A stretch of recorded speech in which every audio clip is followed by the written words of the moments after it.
10x your service design offering with Smapply. Take 20% off any order with This Is HCD 20 off. Let's superpower you and your design team's potential. Sign up at smapply.app. Enjoy the episode from your friends at Smapply, helping support This Is HCD podcast.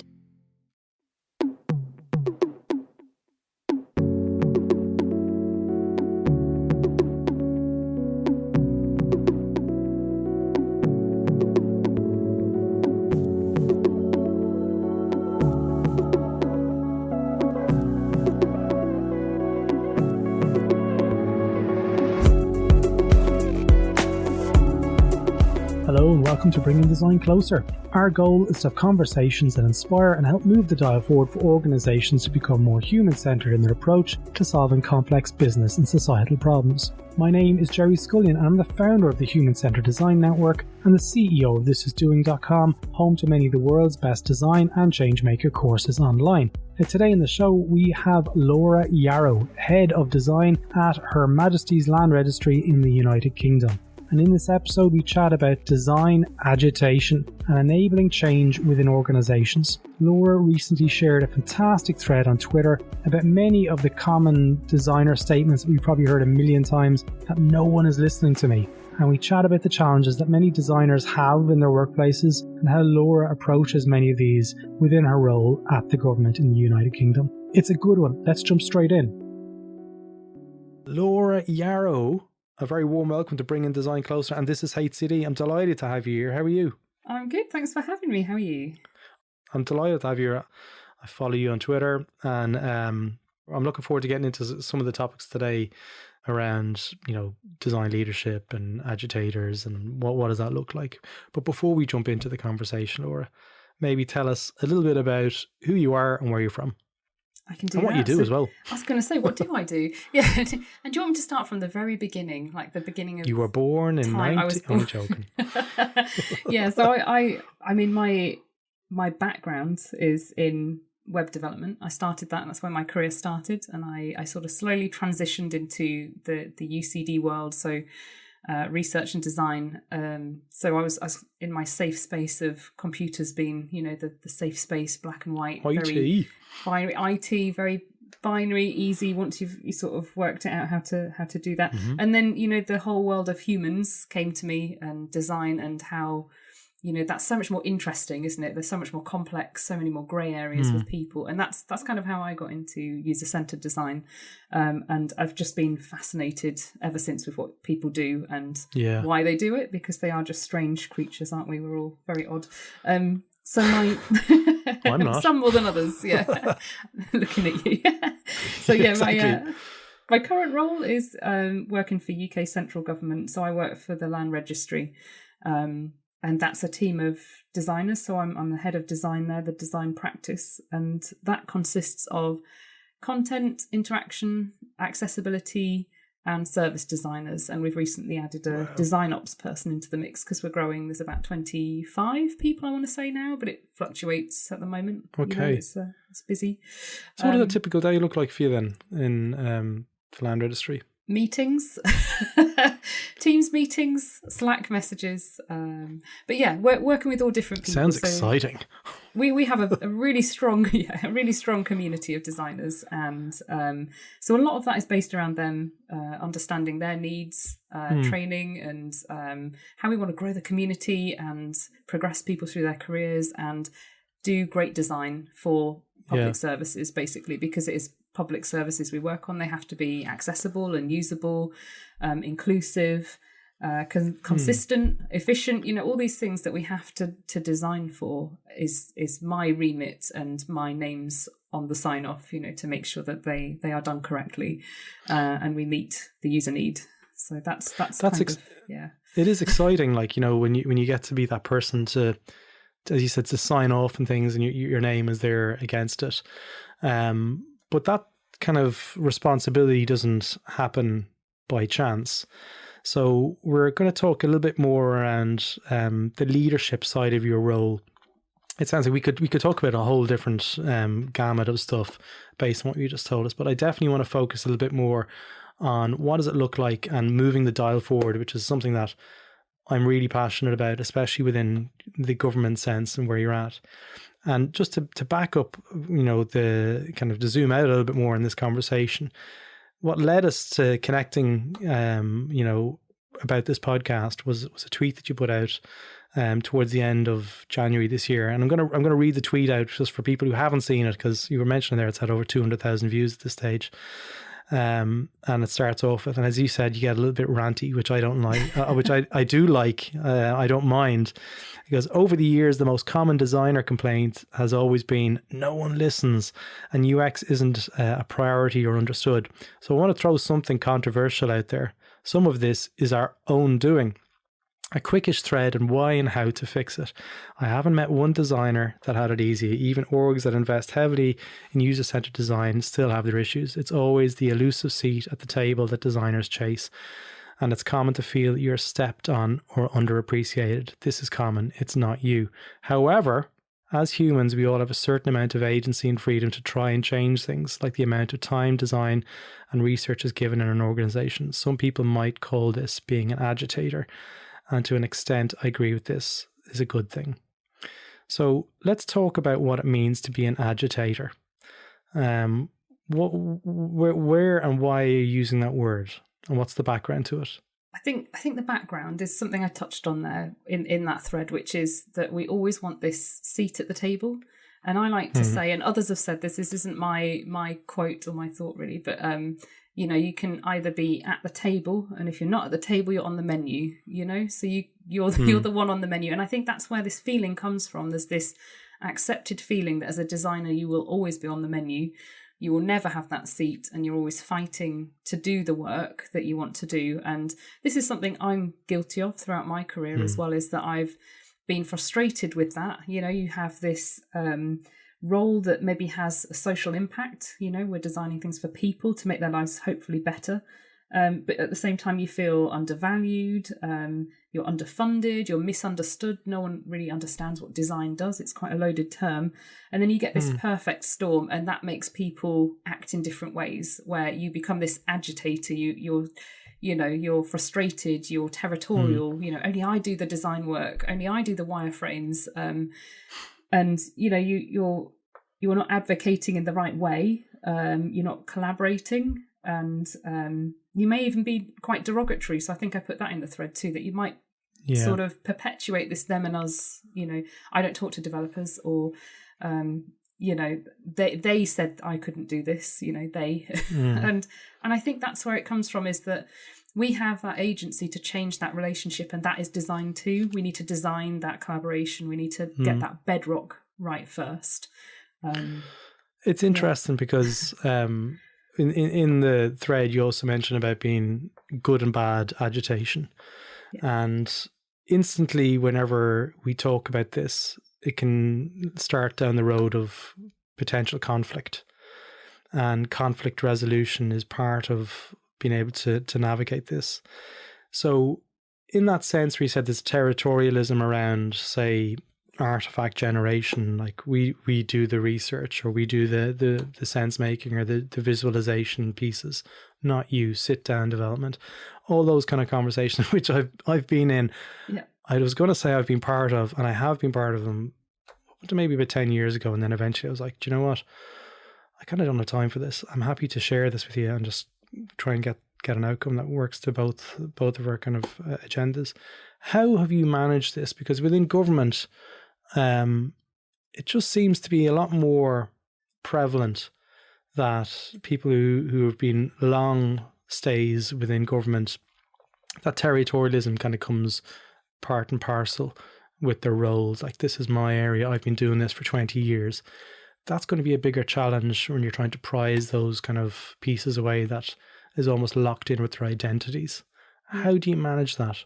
So these long-standing habits and behaviours that, this is the irony, right, isn't it? We're supposed to be the experts on people and the way humans behave. And then when we have to turn that inward and internally to the people we work with and see them as our users and our customers, we really struggle. That's been my experience myself personally, and in other roles I've been in, that and you see it all the time. I've run training sessions, I've run various meetups and communities, and it's always the thing that gets people riled up and talking until like late into the evening is, I just can't get this person to understand what I do, or I'm so frustrated. I'm just, not included in the right meetings or the right ceremonies and stuff. And actually, that's really frustrating to hear, because I think there are things we can do. And I think I talked about those in the thread that, it's all the invisible stuff that's the hardest, right? Isn't it? How you govern yourself and how you talk about what design is. And there's so many different pitfalls. So, for example, I think one of the things that I see really commonly is we're really defensive as designers, and we don't always know it as well. So we may be writing things like, I just need time to do this bit of design. And it's almost like please let me do it. I'm asking your permission. And actually we need to just be confident in our roles and say, look, I've been hired here to do a job. I'm the expert in this specific discipline, and this is what design is, and this is how we're going to do it. And I will guide you through that. I'm your strategic resource. So it's repositioning design in a way. So that's one thread. And then it's building these relationships on the overlaps as well. So there's a case for saying that design works across the whole life cycle of a service or a product, touching lots of different disciplines. Whereas some don't, like maybe dev only touches one part of the project. And so on. So designers work across everything, and that means there's loads of these overlaps and opportunities, not challenges. They're opportunities to work with someone. So we mentioned earlier someone saying, oh, that's my spot, don't do the design. I think if like someone brings you in product, or a product manager, for example, brings you a wireframe and says, look, I've had this idea, that's great. We should be encouraging people to think visually, to come to us and actually include us in the conversation, and then have the opportunity to say, this is great. I'm the expert. I can, on my, expertise and my, the evidence I've seen, I can help you make this great, make this even better. So, yeah. There's definitely, there's a lot to that. And I mean, we ask for collaboration, and we ask for participation within, other disciplines within organizations. And I've had it a number of times. I remember one incident where I was doing work for a medical company, and I was starting, this is maybe 2011 or something, I was starting to sort of welcome. I was kind of saying, okay, now I'm kind of opening my mind a little bit more. And I created the first draft of interaction wireframes for this new system, and I was presenting it remotely to the client who was in America. The people were signed off in America, and it was an hour-long session. And after 58 minutes, I was like, "Listen, thanks very much. This has been brilliant." And there was a junior on the team who was, kind of unbeknownst to me, had also created his own set of wireframes. And he goes, "Can I just say one thing before we move?" And I go, "Yeah, sure." And he was like, "Can I just, can you give me the sharing permissions?" And then started to share his own set of wireframes. Right. And I'm like, so what do you do in those instances? And that was, by the way, I cut that one in the bud pretty quickly. I was like, don't do that again. But I had to understand where that was coming from. And if we ask for this participation, and we ask for people to kind of like share ownership, there still needs to be a bit of an understanding that you're the person responsible for this. You're the person who's owning this. And how have you handled that? If you end up having loads of people creating wireframes and loads of people working on their own little versions of things and bringing it back. I think that's really common, because we are mostly visual creatures. So it's only right that, if someone wants to communicate something, they're going to do it visually. We were doing it since, cave art, millennia ago. It's the way we communicate. It's the way we get what's inside our heads out, because we're not always good at articulating. That's a secondary way of communicating and visualizing. So it's, I think it's building these relationships, isn't it? But being clear about roles and responsibilities. And I know in the past we've done workshops where we've done like this grid where you've got the, designers, the BAs, the product people, and all the different disciplines and researchers maybe as well. And then on the other side, you've got, what do you think we do? And then getting each discipline to sort of talk about what they think you do, and then you being able to play back what it is you do, and then agreeing on where the overlaps are and where you'll collaborate together. So it's really clear, it's all out there for everyone to know. And I've done in the past as well, these charters between different practices as well, which are really good to say, this is how we'll work together. But I think all of this is just scaffolding, isn't it? It's all scaffolding to what the real thing is, which is building the right culture, building the right relationships. And that's the hard bit. That's the invisible bit that you have to work at, like a marriage. It's like... It is. Maybe saying more about my marriage, but yeah, it's you have to really work at these things to get them right and to make them persist. Yeah. But when you say building the culture and building all that kind of stuff, usually when you're building something, you have a sense of kind of ownership of what you build and, you know, what materials you're going to use in that build. So if you're building a house, you know, you get to, you know, choose the windows, choose all that kind of stuff. In government, in particular, you don't always get to choose the materials. And in this instance, we're going to talk about people. Sometimes you have to inherit people as part of your team who've been there for 20 years and they want to get involved and they've been seconded into this area of the business. And you're going to be working with people with different maturity, different levels of aptitude, and sometimes different levels of interest. They might be there and they're like, okay, well, I'm not really that keen in it. Like, I don't really want to do the research, but hey, you know what? I'm the research person on this project. Have you had experience with that? And if so, how do you handle, you know, that kind of conflict? Because, you know, you sound like you're deeply passionate about creating services that, you know, sort of respond to the true human need, but not everyone on your team is going to be singing from that same hymn sheet. So, yeah, I'm going to directly be You be Frank, I be Anne. Hey! I'm going to contradict you, actually. I'm going to contradict you here. So I think in government, design, user-centered design is actually more mature sometimes than private sector, other sectors. So I think that's because we've got this strong set of principles to work to. Mm-hmm. We've got a strong sense of direction. That we have to produce things that work for everyone. True. You know, it's a really big audience. And the Land Registry supports £7 trillion of property assets in the UK, so it really props up the economy. It supports it, helps it run. So it has to work, and it has to work for everyone, and it has to be inclusive. So I mean, and by saying it, comparing it with the private sector, I mean companies as a whole. I don't mean the actual practitioners, because I think everyone, as you know, if you come into design and you're passionate anyway. I don't think you do it if you're not passionate about people and designing things and creating and being creative. But I think you sign up for that. You know that it's going to be more restricted in, you know, like how creative you can be, but there's a different mission there. But going back to like leadership and inheriting and people's ways of thinking about user-centered design, I think that's any organisation. You know, you could inherit people who are not passionate, or they've been there a long time, or they don't agree with the mission. That's anywhere. That's not just public sector and government.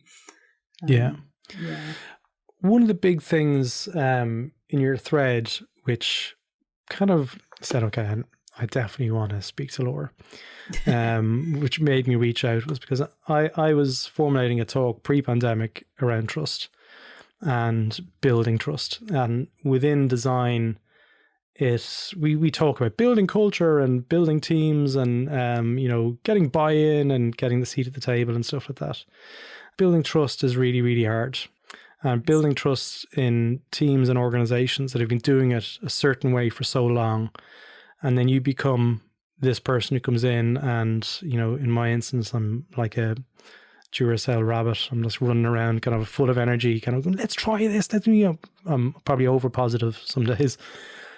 What are your thoughts on the role of trust? And what are the things that you should avoid doing? Avoid doing? Like, what are the pieces that you think we need to be cautious of? Yeah, so I saw a really good quote the other day, and it was by Catherine Grace, who's the new head of NHSX, I think it is, and it's via Stephen Covey, who did 7 Habits of Highly Effective People. So he said progress happens at the speed of trust, and it's a really slow thing to develop, but it's a really quick thing to break, isn't it? So it's one of those really interesting cultural things that happens, is that, you know, you can discard trust really quickly and it will never be built again, you know, between a couple of people. But if you take the time, if you accept it's a long game, it can be built. The things not to do, I think, were the things I listed earlier about, being derogatory, because that breaks trust really quickly, and advocating in the wrong way, making it us and them, being territorial, not sharing and being transparent. But I think the ways to build trust are the opposite: being transparent, and also showing the science of design. So you said you run around going, oh, let's try this. Actually being focused and showing that design is so much more than color palettes, aesthetics. It's actually about cognitive biases, Gestalt psychology, the way we perceive the world, behavioral economics, and other psychological and social science backgrounds. That is how we build the credibility that we're a scientific, strategic unit in an organization, and we have a way to be used early on in the process to be part of the decision making, to be part of the problem framing, the same as any other discipline, like developers, for example. If we're included early, we can help supercharge what you're doing, but brought in too late, we can only do the aesthetics, really. I wonder, and again, this is a kind of a pretty open conversation, but I don't think we can measure trust. I think it's something that you can sort of sense. It's a human thing that if you feel like you've actually hit that point where you can actually have open conversations without fear of retribution and fear that things are going to happen in a negative way. What are your thoughts on being able to measure these kind of things that are intrinsically difficult to measure? But how do you know when trust has been reached, other than building the relationships yourselves? Like, so if you're managing lots of people, which you're saying as the head of design, what are you looking for? So the more I talk about this subject, the more I realise it's actually just talking about psychological safety in teams, isn't it? It's like you said, there's key indicators that psychological safety is there, not just in the design team, or whatever team you work in, the UCD team, the research team, but between that team and other teams, the adjacent disciplines like developers and product, and all the other disciplines. And I think the key indicators, one you touched on, is that people are okay to be candid about when they've done something wrong, or they've failed, or something didn't work. So, for example, you'll often see in organizations, look, you've done the research, but you can't show it. You can't show that, it's too negative. Something's gone wrong, and that's going to affect my delivery schedule, and I'm going to get it in the neck. So there's that sort of candidness, I think, is one of the key aspects. And I think also that willingness to work together, as well, is like another key indicator. So you'll get people who are actively seeking to work together. So you might get a designer and a product manager who have regular meetings. They really, you can feel the love between them, that they really enjoy working together, and you can see where people are being avoidant, and that's the key indicator. Not turning up for meetings and stuff. Not being there, and also not being included in the meeting. So you can see, just looking down the attendee list, has anyone from a UCD perspective been included? Is that would be a key indicator that they don't feel like they belong there, or they don't feel like they can ask to be there, or that they don't even know that UCD exists in the organisation. So there's lots of these key indicators like that, and it is, like you say, it's hard to measure, isn't it? Yeah, absolutely. You were talking about, I guess, the controversial piece that you're referring to in your tweet. There was loads of them. I think there was about 15 or 20 of them nested together. Quite wordy. And it was great. Like, I love those kind of big, longer threads. But it's really important to think about design, I guess, as like the fabric of the organization, to quote Sarah Drummond, good friend of the podcast. And, it's really to understand like the role that design, we're sometimes contributing to these kind of negative behaviors. Can you talk to that a little bit more around what you've seen? I probably can't talk about where I work. Not we're not looking for names, but just in terms of other things that other things that you might have seen within organizations, like other than what we've discussed so far, like just to give us anecdotes, because some people might kind of go, well, that's not us. But I'd love to hear some of the background scenarios of led to this kind of thread. And again, obviously, I'm not looking for any incrimination or anything, finger pointing. I can probably talk more about my experiences where your perspective on these things. Yeah, as like a younger designer, where you come across this profession and you think, that's it, that's mine, that is for me, and you immerse yourself in all of that. And like you say, you come back and you're so excited, you want to tell everyone it's almost like this is the new way, the new religion, and this is what everyone must follow now. But here's all the jargon, here's all the terminology, here's all the dense stuff because it makes me sound smart. And you don't know this, so this is new to you. But actually that just makes that rift even bigger because people don't have time. They've got their own day job, so explaining the terminology is really important. Explaining the reason why you're doing it as well, I think, is another thing. So, and I think this is maybe what I put in the tweet as well, is that we don't spend a lot of time explaining what we do or how we do it, what we'll deliver, what it means, and the activities we're doing and what they mean, how long it takes. I've already said that one. But yeah, we don't explain all like the how, what, where, why, when, and what they can expect at the end of it. So if I was having my house, some building work done, for example, if I was doing like an extension, I wouldn't just let someone come in and say, okay, I just want that wall knocking out. I don't care how you do it. I don't care how long it takes. I don't care what it looks like. Just do it. I would want to know the ins and outs, and I think we forget that we are working on some people's precious houses, and everyone has a stake in that. They don't want it to fall down. Some people will be crushed by it. Some people will be mildly maimed. And, it's actually one of those things that we forget, that this is a shared project. It's a shared goal. And, I think that's what we need to be more clear with. Why should anyone trust us if we don't tell them how we work, what we do, how long it takes? So we need to be clear with all those things. And that's what I've not done in the past. And I think it's fair to say many of us have probably not done that. We spent probably... there's probably coming from a place of fear, I think, within design, where we're like, well, we need to perform, we need to deliver value straight away. And sometimes it's a case of slowing down at the start, trying to understand the system and understand the network that you're currently going to be a part of, and making sure that you're working and being inclusive and adhering to the best practice. Slowing down to go faster is kind of... to speed up is usually the best approach. I remember in a government project in Australia, it was one of the big projects that I've probably spoken quite a lot about. I took an awful lot of time to get to a point where I was like, okay, now I'm ready to start designing. Like, I'm talking months, and a lot of it was a case of going out. I was doing an awful lot of diligent work in terms of documentation and research and stuff, but one of the pieces that I found really helpful, and we'll get to it a little bit more in your perspective of this, in the real world when we were working with people side by side, was meeting them outside of the office.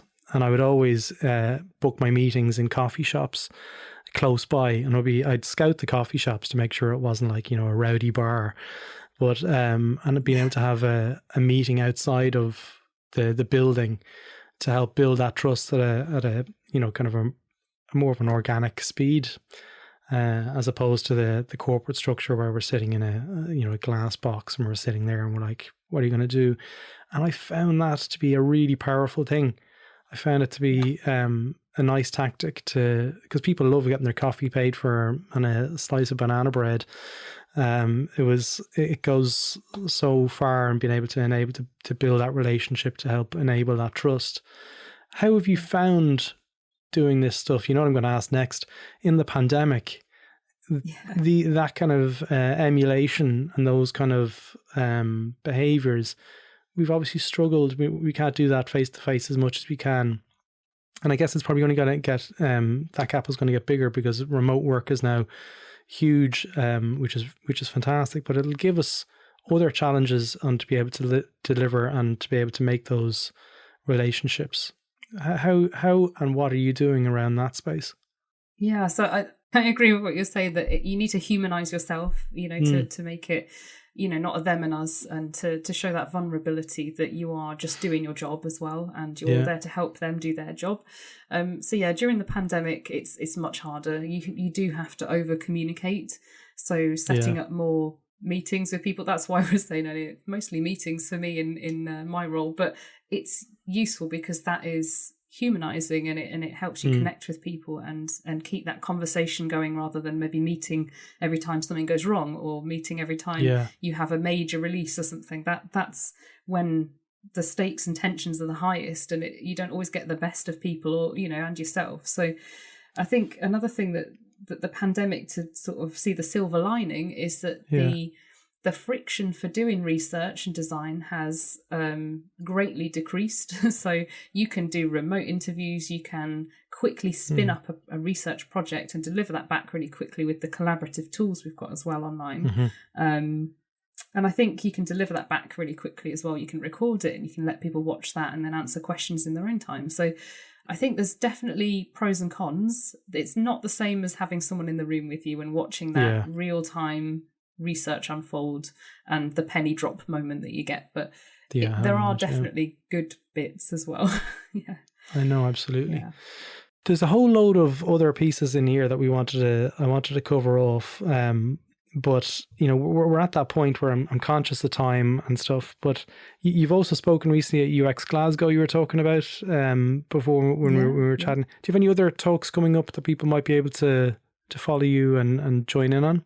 I don't have any at the moment, none that I can talk about yet. But you can always look at my newsletter. So I do put out a newsletter every month.